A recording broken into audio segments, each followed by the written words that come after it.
Welcome to the Slop Temple. We pray this video helps. In this video, I will show how to make garlic bagels. First, combine warm water, 1 tablespoon of sugar, and 2 1/4 teaspoons of active dry yeast in a large bowl. Let it sit for about 5 minutes until foamy. This activates the yeast, which is crucial for a good rise. Next, add 3 1/2 cups of bread flour and 1 teaspoon of salt.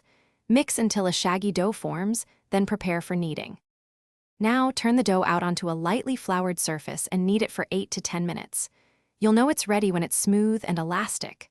Place the dough in a lightly oiled bowl, cover it, and let it rise in a warm spot for about 1 hour or until it has doubled in size.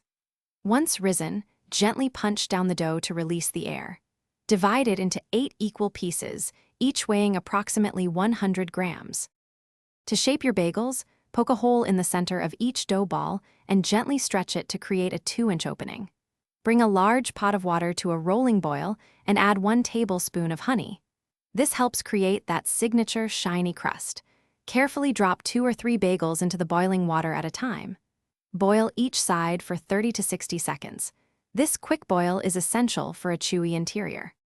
After boiling, place the bagels on a baking sheet lined with parchment paper. Brush each bagel with an egg wash, made from 1 egg whisked with 1 tablespoon of water.